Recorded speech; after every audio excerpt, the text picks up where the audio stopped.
이 시간에 볼 하나님의 말씀은 열왕기상 18장 1절에서 6절까지의 말씀 보도록 하겠습니다. 제가 가지고 있는 성경책으로 구약성경 546면이 있습니다. 열왕기상 18장 1절에서 6절까지의 말씀, 우리 한 절씩 교독하고요, 마지막 6절은 합독하겠습니다. 제가 먼저 읽겠습니다. 많은 날이 지나고 제3년에 여호와의 말씀이 엘리야에게 임하여 이르시되 너는 가서 아합에게 보이라. 내가 비를 지면에 내리리라.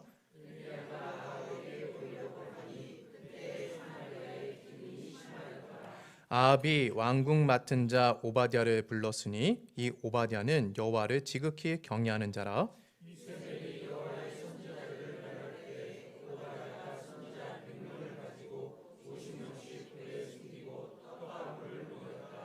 아합이 오바댜에게 이르되 이 땅의 모든 물 근원과 모든 내로 가자.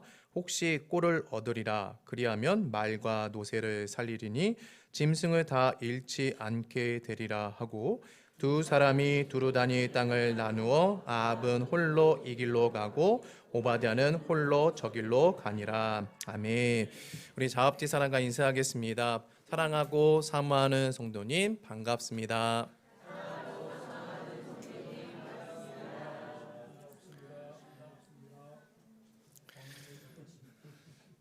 네, 우리는 쓸모의 열풍 시대를 살아갑니다. 쓸모는 이 쓸모 있는 것, 쓸만한 가치를 말하죠. 우리는 쓸모가 있냐 없냐를 기준으로 유익하고 무익한 것을 가릅니다. 나에게 쓸모가 있으면 이 모든 방법을 동원하여서라도 그것을 가지려고 하지만, 나에게 쓸모가 없다라는 판단이 서게 되면 돌아보지도 않고 눈길도 주지 않는 것이 우리들의 모습이 아닌가라고 생각이 되어집니다.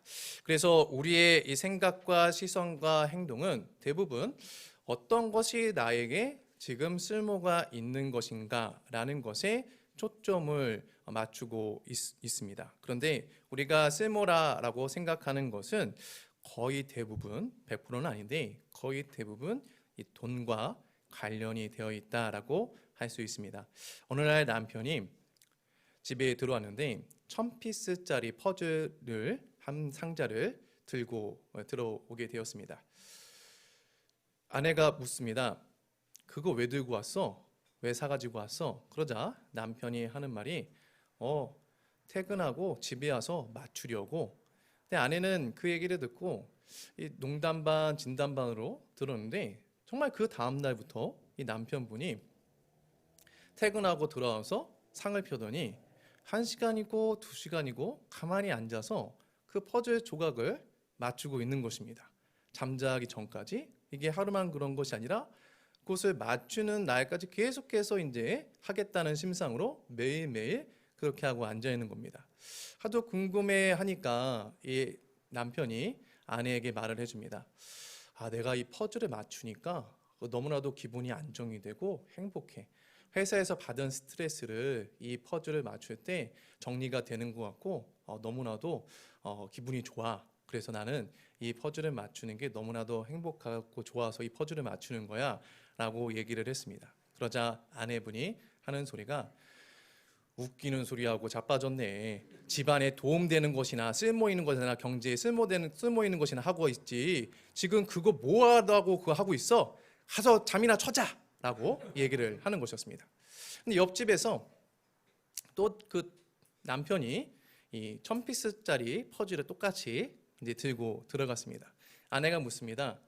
여보, 그거 왜 들고 왔어? 그러자 이 남편분이 하는 얘기가, 우리 회사 사장님이 직원들한테 1000피스 조각 이거를 가족들이랑 도란도란 맞추면, 다 완성을 하면 보너스로 1000만 원을 준대. 그리고 이 퍼즐을 맞춘 거를 가지고 와서 다시 또 다른 퍼즐을 가지고 와서 맞추고 오면 그 1000만 원에 2배로 준대. 그리고 더 놀라운 사실은 세 번째도 그렇게 하게 되면은 2배로 준 보너스에 2배를 준대. 그러자 이 아내가 이렇게 말하기 시작했습니다. 얘들아, 지금 하고 있는 거 당장 멈추고 나와서 거실에 나와서 퍼즐 맞춰라 라고 얘기를 했습니다. 이 시대가 요구하는 이 쓸모는요, 얼마나 유용한 실제적인 가치가 있냐를 우리에게 말한다라고 생각을 합니다. 그래서 이력서를 낼 때 자기소개서에 내가 얼마나 쓸모있는 존재인지를 열심히 어필을 해야 합니다. 요즘 청년들은 대학교만 나온다고 해서 자기가 원하는 좋은 직장에 들어갈 수가 없죠. 그래서 요즘에는 대학교를 마치면 동시에 대학원도 당연히 진학하는 것으로 알고 있습니다. 그리고 또 뭐 유학도 가야 되고 또 IT 자격증도 따야 되고 또 어학 자격증도 따야 됩니다. 그거를 다 이력서에 기재를 해야 하는 그 이유는 내가 이 정도로 쓸모 있는 존재입니다라는 것을 드러내기 위해서 그렇게 열심히 자격증도 따고 열심히 공부도 하죠. 그런데 청년들만 그런 것이 아닙니다. 100세 시대를 살아가다 보니까 은퇴를 하고 나서도 계속해서 이 벌이를 해야 하다 보니 50대 중반 이후로 성형을 하는 분들이 많이 있다고 합니다. 요즘은 눈썹 성형은 기본이죠. 저는 아직 안 했는데 저는 계속해서 안 하려고 합니다. 빠지든 말든 계속해서 안 하려고 하는데 요즘은 눈썹 이 문신도 기본으로 다 합니다. 왜 합니까? 편한 것도 있죠. 편한 것도 있지만 좀 더 멋져 보이고 젊어 보이고 이제 그런 것 때문에 하고, 제가 지금 그 단어가 생각이 안 나는데 그 수술명이 있더라고요. 이 여기 째고 여기 째고 여기 째고 여기 째서 뒤에서 쫙 잡아당기는 수술이 있대요. 예, 그걸 하면 이 주름이 다 펴지는 그런 수술도 있다고 하는데 그렇게도 하기도 합니다. 왜 그렇게 해야 합니까? 젊어 보이고 쓸모 있는 존재로 나이 들어서도 60세에 은퇴한다고 해서 누가 다 내 밥벌이 책임져 줍니까? 또 일을 해야 되잖아요. 그러다 보니까 좀 더 건강한 모습, 젊은 모습을 보여야 더 그쪽 회사에서 나를 채용해 주니까 그런 노력을 또 해야 되는 것이 요즘 시대적인 모습입니다. 여러분은 어떠십니까? 여러분 스스로 여러분 자체가 쓸모 있는 존재다라고 생각을 하십니까? 쓸모를 요구하는 이 시대 가운데 과연 성경이 말하는 그 쓸모, 그것은 무엇일까요? 오늘은 이 질문을 가지고 오늘 말씀을 한번 살펴보도록 하겠습니다. 자, 오늘 본문 1절은요 이렇게 말씀해 줍니다. 우리 같이 한번 읽어볼까요? 시작. 많은 날이 지나고 제3년에 여호와의 말씀이 엘리야에게 임하여 이르시되 너는 가서 아합에게 보이라. 내가 비를 지면에 내리리라. 자, 1절 서두에 보면은 많은 날이 지나고 제3년에 라는 시간의 흐름을 우리에게 말씀해 줍니다. 여기서 많은 날이 지났다라는 것은 이 17장에 있었던 그 날들, 그 일들을 포함하고 있음을 우리는 알고 있죠.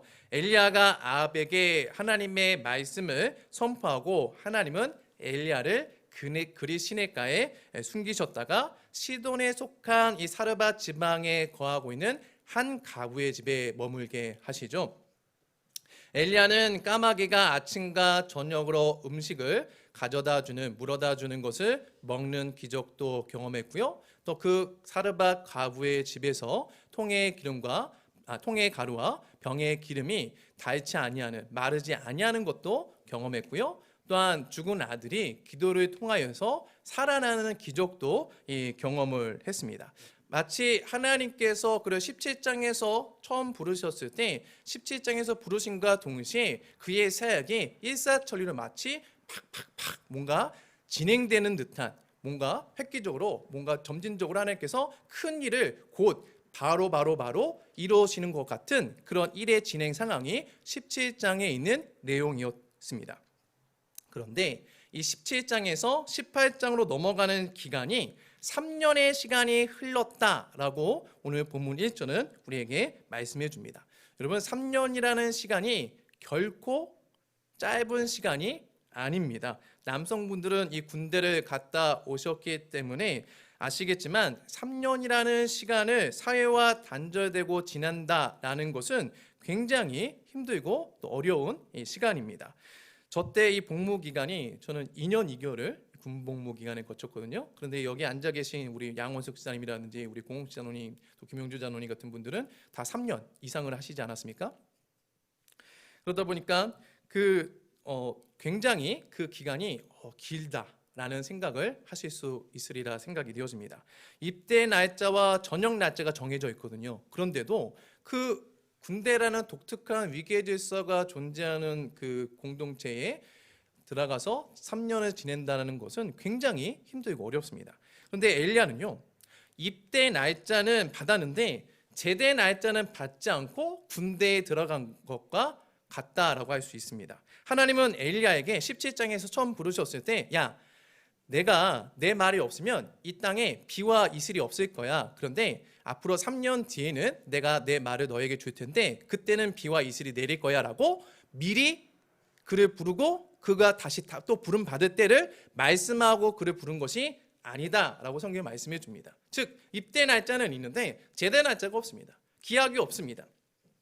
그러다 보니 우리는 그냥 3년의 시간을 문자로만 보지만 엘리야에게 있어서 이 3년은요 오매불망 그 하나님의 말씀이 언제 임하게 될까라는 것을 3년의 시간 동안 매일같이 기다리는 시간이었다라는 것이죠. 시간이 점차 흐르면서 엘리야의 마음에 어떤 생각과 어떤 마음이 들기 시작했을까요? 내가 뭔가 행동을 해야 하지 않을까? 그냥 이 시간 동안을 그냥 내가 시간을 죽이면서 이 시간을 보내는 것이 맞나? 과연 내가 여기에 지금 있는 것이 정말 맞나? 라는 그런 생각이 들 수가 있는 시간이 이 3년이라는 시간이었다라는 것이죠. 엘리야는 짧은 기간 동안 이 놀라운 기적을 경험했을 뿐만 아니라 놀라운 기적도 행한 인물입니다. 무엇인가 할 수 있을 것 같은 이 자신감이 충만해 있는 때가 17장의 엘리야의 상태였다라는 것이죠. 그런데 하나님은 3년이라는 이 시간 동안 그에게 아무 말씀도 하지 않고 어떠한 행동도 그에게 요구하지 않고 가만히 대기하게 하고 계십니다. 여러분 물 들어올 때 노저라고 했는데 왜 하나님은 엘리야에게 대기하는 시간을 갖도록 허용을 하실 거예요?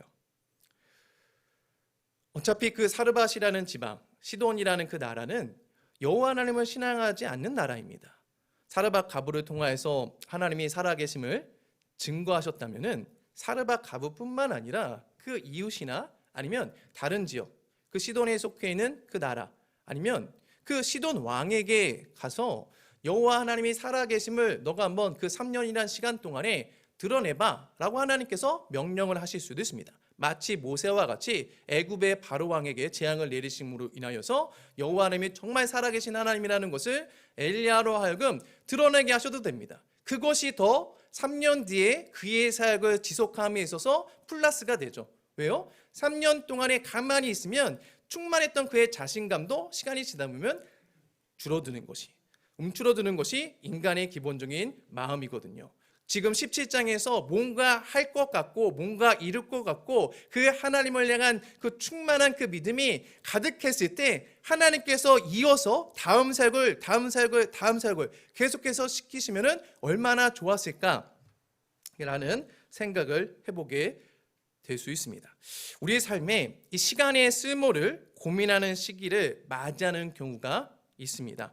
은퇴를 하고 나서 재취업을 준비할 때, 또 자녀를 출산하고 출산 휴가를 보내거나 또 자녀 양육을 위해 회사를 퇴사하고 전업주부로 일을 할 때, 이직을 위해 다니던 직장을 또한 퇴사하고 새로운 직장에 가려는데 일이 틀어져서 공백이 생길 때, 또 열심히 일하여서 더 좋은 자리, 더 좋은 직군으로 올라갈 수가 있었는데 마침 그때 내 몸에 병이 생겨서 병원에 입원하는 일이 생기는 등 많은 경우 인생에 우리가 대기를 타는 경우가 있고, 그럴 때 우리는 이 시간의 쓸모, 왜 내가 이 시간을 허비해야 되는가 라는 그런 궁금증을 갖게 만드는 시기가 있다라는 것이죠.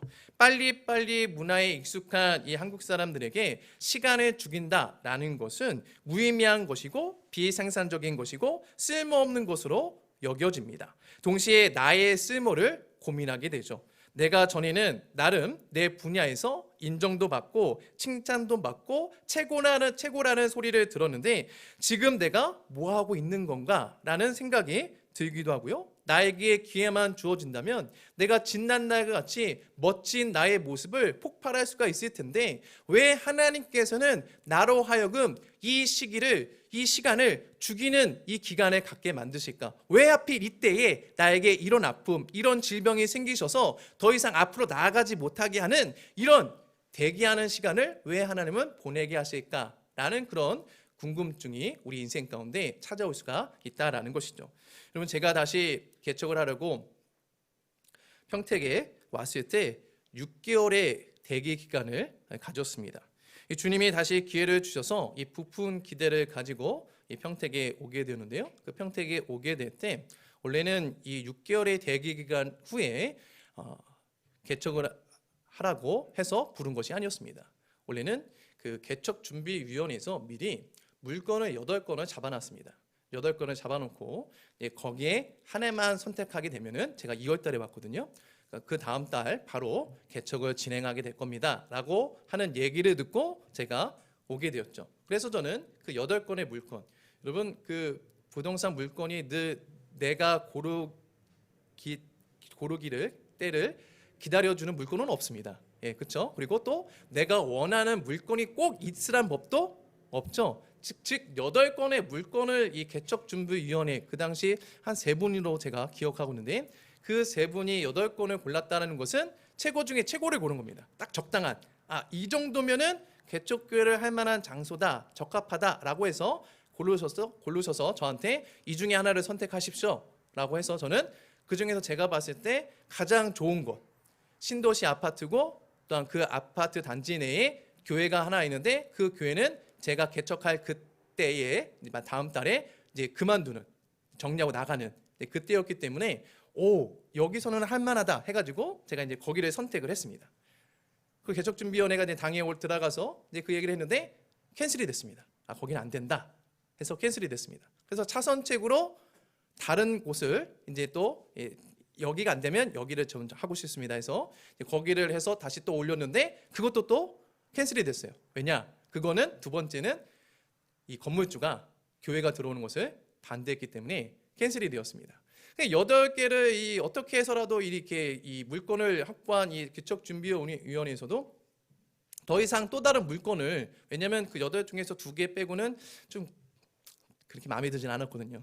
그러다 보니까 또다시 물건을 얻는다는 것, 알아본다는 것 자체가 너무 힘들었습니다. 그래서 그 개척준비위원회 분들이 저한테 말하기를 목사님이 한번 알아보세요 라고 공을 저한테 넘겼습니다. 그래서 제가 이제 알아보기 시작했죠. 막 알아보러 다녔는데 정말 괜찮다 그러면은 건물주가 교회라서 안 돼요 라고 얘기하고, 또 괜찮다 하면은 보증금이 비싸거나 월세가 너무 비싸서 선택을 할 수가 없었습니다. 그러던 중에 김원성 목사님이 아는 분이 통해서 이제 그 교회를 이제 코로나로 인해서 접고 이제 정리하려고 하는 그런 교회를 소개를 받았습니다. 그 위치가 우리 이선봉 권사님이 사시는 그 SK뷰 아파트 건너편 삼성 아파트 그 사이에 있는 거기에 2층, 3층 상가가 있는데 가격도 괜찮고 평수도 50평, 저희는 여기 40평이거든요. 50평 2개를 괜찮은 가격에 할 수 있다라는 얘기를 들었습니다. 그래서 썩 마음에 드지는 않았는데 그래도 뭐 가격 대비 괜찮으니까 여기서 해야 되겠다 해서 그 목사님을 통해서 그 집주인 할머니랑 얘기를 진행하려고 하는데 아들이 틀어버렸습니다. 아들이 얼마 전에 그 건물 그 소유권을 이 할머니가 아들한테 넘기는데 할머니는 상관이 없어요. 어차피 교회가 있었으니까. 근데 그 아들은 다른 이제 계약이 만료될 때는 다른 업종이 들어왔으면 좋겠다 해가지고 그것도 진행되다가 또 엎어졌습니다. 개척준비회에서 말한 물건들 다 캔슬되고 제가 알아본 것도 다 캔슬되고 또 우리 김호성 목사님이 말한 것도 다 캔슬이 되고 다 캔슬이 됐습니다. 오도 가도 못하는, 어떻게 해야 되나. 그렇다고 물건을 알아볼 정도로 다 알아봤는데 또 다른 새로운 물건이 또 금방금방 나를 위해서 여기 있습니다 라고 등장하는 건 아니지 않습니까? 또 시간을 또 보내야 되니까 6개월의 시간이 걸렸습니다. 오랜 시간이 걸렸죠. 하루하루 시간이 지나면서 속이 타들어가기 시작했습니다. 주위에서 여러 말들이 들리기 시작했죠. 왜 적극적으로 알아보지 않느냐. 그리고 그 준비하는 동안, 그 대기하는 동안 왜 그 개척 준비 구성원들을 전도를 통해서 모집하려고 하는 그런 마음이 없느냐. 그리고 솔직히 개척할 마음이 없는 게 아니냐. 갖가지 말이 저에게 들리기 시작했습니다. 저 또한 다시 마음을 잡고 여러분 제가 말씀드렸죠.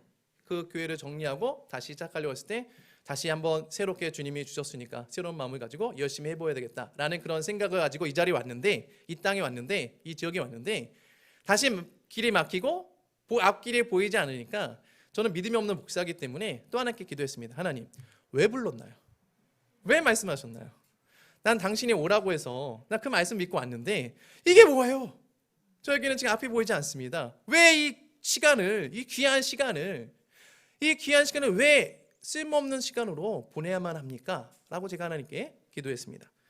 우리는 가만히 보내는 시간, 어떤 결과물을 만들어내지 않는 그 시간을요, 생산적이지 않다라고 생각해서 쓸모없음으로 평가합니다. 그러면서 그 시간 가운데 있는 나 자신도 쓸모없는 존재로 만들어버리죠. 그런데 성경은요, 우리에게 쓸모없는 시간은 없다라고 말씀해 줍니다. 여러분, 엘리야가 3년 동안 사르밧 과부의 집에서 보낸 시간은 쓸모없는 시간이 아닙니다. 엘리야를 사르밧 과부에게 보내신 분은 누구신가요? 하나님이시죠. 3년의 시간을 보내게 허락하신 분은 누구십니까? 하나님이십니다. 3년의 시간 후에 다시 엘리야로 하여금 행동하게끔 말씀하신 분은 누구십니까? 하나님이십니다. 엘리야의 쓸모는요, 처음부터 누가 주도권을 가지고 있었습니까? 하나님입니다. 마찬가지로 성도의 쓸모는요, 처음부터 누가 주도권을 가지고 있습니까? 하나님이시죠.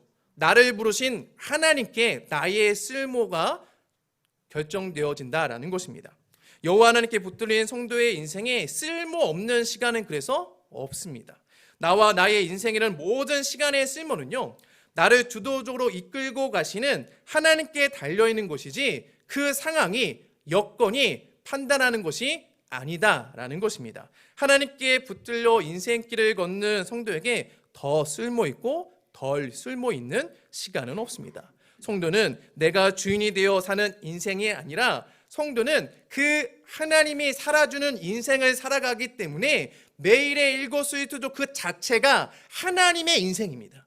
하나님의 인생이 내 인생 가운데 들어온 것이기 때문에 우리의 인생에 일어난 모든 것들은 의미 없는 것이 아니라, 쓸모없는 것이 아니라 그 하나님께 붙들려 있는 인생이기 때문에 다 쓸모가 있는 인생이다라는 것이죠. 그러므로 이 믿음을 가지고 혹여나 내 인생, 왜 이 쓸모없는 시간에 내가 이 대기하는 시간, 왜 의미 없는 이 시간, 이 의미 없는 일을 왜 나로 하여금 하게 하실까라는 그런 의문이 드신다면 그 의문을 떨쳐버리시기 바랍니다. 하나님이 함께합니다. 하나님이 내 인생을 살아가고 있기 때문에 쓸모없는 인생 시간은 없습니다. 이 믿음을 가지고 또 주님 안에서 또 승리하는 저와 여러분이 되기를 바랍니다. 이어서 우리 3절과 4절은요, 이렇게 말씀해 줍니다. 우리 여러분들 한번 읽어볼까요? 시작.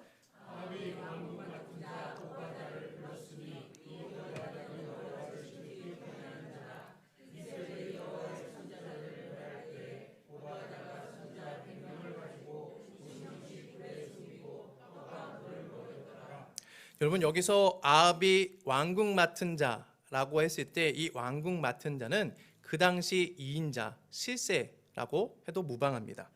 그 정도로 중요한 직책인데 그 자리에 누가 앉아 있습니까? 오바댜가 앉아 있습니다. 근데 이 오바댜를 성경은 무엇이라고 소개해 줍니까? 여호와를 경외하는 자. 그런데 그냥 경외하는 자가 아니라 지극히 경외. 어떻게 하나님을 신앙하면은 지극히 경외하는 자라고 표현을 할 수가 있을까요? 그리고 이어지는 그 오바댜가 한 일에 대해서, 여호와를 지극히 경외하는 오바댜가 한 일에 대해서 4절은 이렇게 말씀하죠. 이세벨이 여호와의 선지자들을 멸할 때에 오바댜가 선지자 100명을 가지고 50명씩 굴에 숨기고 떡과 물을 먹였더라. 자, 여기서 말하는 이세벨은 우리가 먼저 번에 알아봤듯이 아합의 아내죠. 그러니까 실세 중에 실세입니다.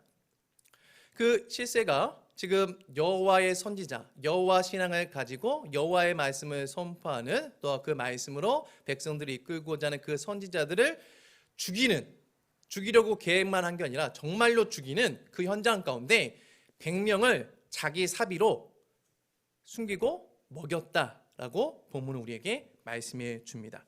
이런 사람을 왜 하나님은 아합 옆에 두셨을까요? 여러분이 하나님이라면 오바댜를 암 옆에 두시겠습니까?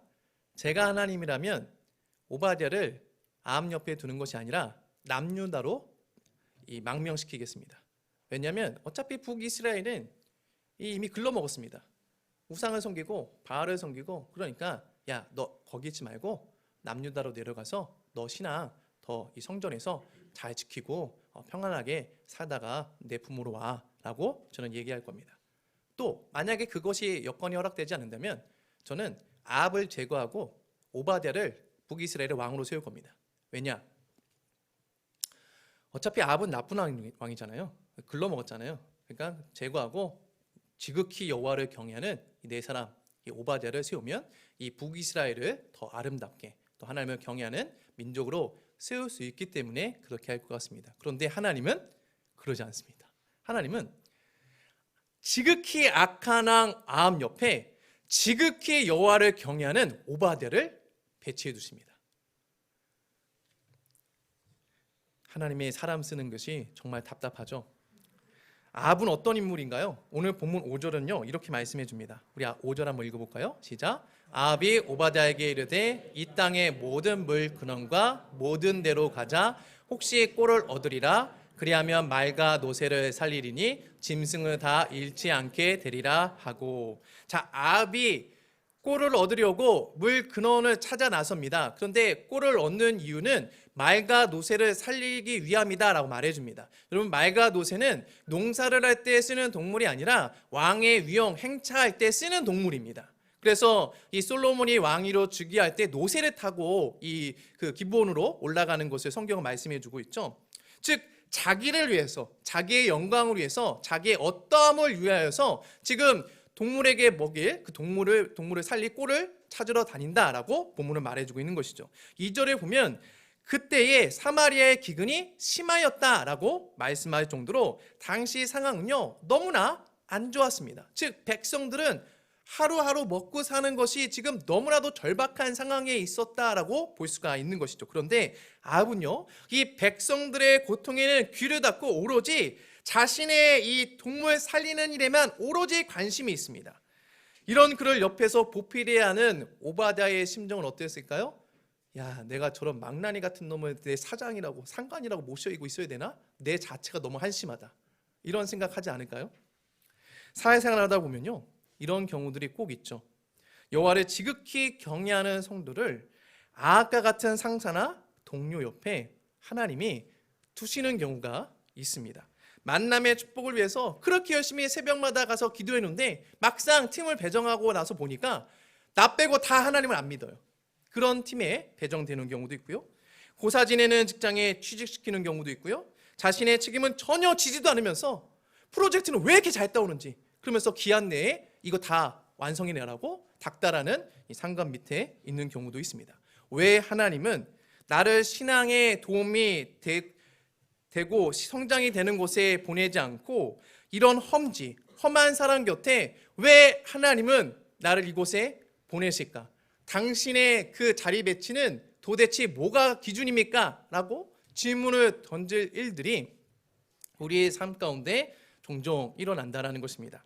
제가 군대를 갈 때 몇 가지 기도 제목이 있었는데 그 중에 하나는 뭐냐면은 주님 저 군종병으로 차출돼서 군복무 할 수 있게끔 도와주세요 라고 기도를 했습니다.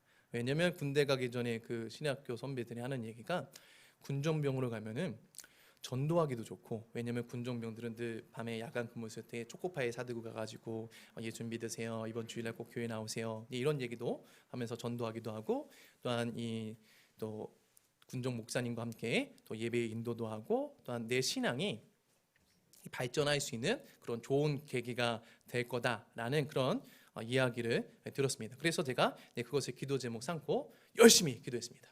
훈련소에 들어가서도 계속 기도했고 후반기 교육을 받을 때도 계속 기도를 했습니다. 그런데 막상 자대 배치를 딱 받고 보니까 일단 헌병으로 제가 이제 구일돼서 이제 군종병을 물 건너갔죠. 근데 자대에 가면 또 그럴 기회가 있다라는 어떤 2%의 희망이 있다라고 얘기해줘서 갔는데 이건 뭐 군종병은 둘째치고 주일 예배를 드리기가 힘들게 생겼습니다. 왜냐하면 이 저 당시만 해도 이등병이 바깥에, 그러니까 막사 바깥으로 나가려면은 꼭 이 동행자가 있어야 됩니다. 근데 동행자는 상병이라든지 좀 병장이라든지 좀 직급이 있는 군생활을 좀 한 사람이 같이 다녀야 돼요. 왜냐하면 탈영할 수도 있기 때문에 혼자 내보내지 않거든요. 그런데 그 내무반에 갔는데 한 내무반에 40명 정도 고참이 있었는데 그 중에 교회 가는 사람이 딱 한 명 있었어요. 근데 제가 그때 금요일 날 그 자대 배치를 받아서 내일 모레면 교회 이제 갈 수가 있는데 이 고참은 내일 모레 교회 가고 주일날 예배 드리고 월요일 날 저녁에서 짜이찐하는 분이에요. 그러니까 더 이상 이분이 나를 교회로 데려갈 수 있는 상황이 아닌 거예요. 그래서 하나님께 기도했죠. 저는 믿음이 없다고 그랬죠. 하나님, 제가 군종병으로 제가 이렇게 보내달라고 해서 기도를 안 들어주셨으면은 주일 예배만큼이라도 드릴 수 있는 그런 상황에 나를 좀 던져놔야 제가 좀 신앙생활을 할 수 있지 않겠습니까? 이게 뭐예요? 지금 내 다음 주부터 당장 지금 주일 예배 못 가게 생겼는데 지금 어떻게 합니까? 마음이 간절해져서 한 주 동안 고민했습니다. 어떻게 해야 되나? 이등병이라 말하면 싸가지 없다고 얘기할 것 같고 어떻게 해야 되나 하다가 어쩔 수 없습니다. 어렸을 때부터 주일 예배는 빠진 적이 없기 때문에 그거 하나로 주일 예배는 드려야 되겠다 해가지고 그 저를 관리하는 고참한테 얘기했습니다. 누구누구 상병님, 제가 주일 예배는 절대로 빠지지 개미 기어가듯이 나머지는 들리랑 말랑 하게끔 이렇게 얘기를 했습니다. 그러자 이 고참이 그 제 얘기를 이해하고 나서 하는 얘기가, 그래? 그럼 너 정말 주일 예배 교회 가려면은 2시, 4시 주일마다 2시, 4시 근무 들어가야 돼. 새벽 2시, 4시. 저희 그 헌병부대는 2시간씩 근무를 돌아가거든요.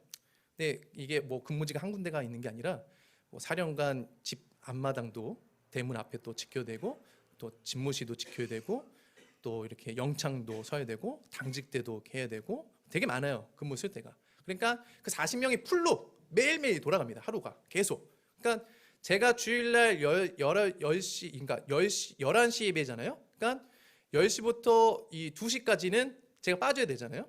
그러면은 누군가가 거기에 들어가야 되는데 들어가려면 이 말번 근무 쓴 사람이 어떻게 근무를 이렇게 해서 들어가야 돼요. 그러니까 힘든 일을 한 사람은 좀 편한 그 낮의 시간대에 들어가야 되는데 제가 힘든 데를 들어가야 제가 이제 거기를 갈 수가 있는 건데 매주마다 그거를 해야 된다라는 거예요. 그리고 또 하나는 40명의 고참들의 군인들을 그러면 너 매일 주일 아침마다 다 닦아놓고 가. 그리고 또 주일마다 모포 건조를 해야 되는데 그것도 옥상에다 다 올려놓고 가고 그리고 세탁실에는 세탁물도 다 빨아놓고 가거라. 신데렐라도 아니고 저한테 그 모든 것들을 다 요구를 했습니다. 그래서 제가 어쩔 수 없길래 그냥 죽자 사자 이제 그거를 다 하고 갔습니다. 3개월을 그렇게 했습니다. 근데 3개월 동안 교회 가서 말씀을 들은 기억이 없어요. 너무 피곤하니까 그냥 가면은 주여 저 왔습니다. 그래서 끝날 때쯤엔 다시 또 일어나요. 왜냐면 사령관이 투스타가 이제 그때 예배 드렸는데 투스타가 이제 나갈 때는 다 같이 일어나야 되거든요. 인사에 대해서. 그래서 그때 딱 일어나고 그거 기억밖에 없어요. 근데 그렇게 3개월을 지냈어요. 3개월을 딱 지냈는데 3개월 뒤부터 이제 후임이 들어오기 시작하는데 그때 그 40명의 고참 중에 10명 정도가 병장이었거든요. 그러니까 이제 그 저녁 날이 머지않은 분들이었어요. 근데 그분들이 나가면서 이제 후임들이 들어오기 시작하는데 다 기독교인들이 들어오는 거예요. 다 기독교인들이. 근데 중대 본부에서 좀 이제 고민이 생겼죠. 그 전까지는 이제 제가 이제 운전병 옆소대 이제 kopsel에 껴가지고 간신히 이제 갔는데 이제 헌병소대에 이제 애들이 많아지다 보니까 누군가가 인솔을 해야 되는데 그 고참들한테 얘기했더니 다 교회 안 간다고 하고 근데 가는 사람이 누구밖에 없어요? 저밖에 없는 거예요. 그런데 저도 거기 간지 지금 딱 3개월밖에 안 됐잖아요. 그러니까 얘한테 맡기기에는 이놈이 도망갈 것 같기도 하고 불안해. 그런데 또 얘네들을 또 안 보내자니 또 이게 또 수원술이 쓰면은 또 문제가 생기니까 어쩔 수 없다. 치안차 네가 인솔자로 가. 그래가지고 제가 일병 초봉밖에 안 됐는데 그 10명을 데리고 교회를 데리고 가게 됐어요. 여러분 우리가 살아가다 보면요 이 자리의 쓸모, 역할의 쓸모를 고민하는 경우가 있습니다. 하나님께서 아합 같은 상사나 동료 또는 남편의 옆자리에 나를 왜 두셨는지 원망하고 불평할 때가 있습니다. 악 같은 사람으로 인해서 내 자리나 역할이 쓸모가 없다라는 그 생각이 드는 경우가 펼쳐진다라는 것이죠. 그런데 하나님이 이끄시는 인생에 쓸모없는 자리, 쓸모없는 역할은 없다라는 것입니다. 본문에 보면 오바댜가 없었다면 선지자 100명은요 이세벨의 칼에 살아남을 수가 없었습니다. 오바댜를 암 옆에 두신 것은요 하나님의 역사를 이루기 위한 하나님의 신의 한 수였던 것이죠. 오바댜는 쓸모없는 자리, 쓸모없는 역할을 받은 것이 아니라 끝내주는 쓸모의 자리에 그가 있다라고 본문은 말씀해주고 있는 것이죠. 지금 내가 있는 자리와 역할 옆에 혹시 악 같은 존재, 악 같은 상황이 펼쳐집니까?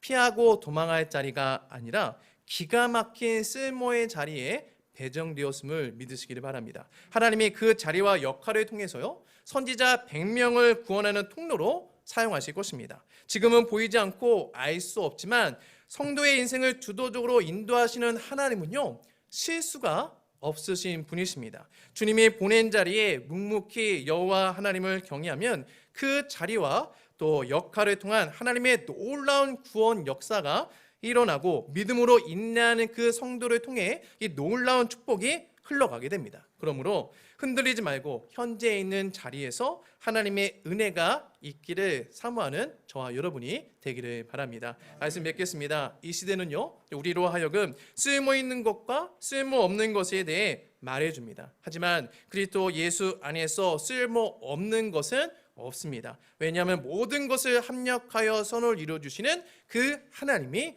우리의 인생을 살아주기 때문에 그런 것이죠. 바라기는 이 진리를 붙잡고 이번 한 주도 주님 안에서 승리하는 저와 여러분이 되기를 주님의 이름으로 축원합니다.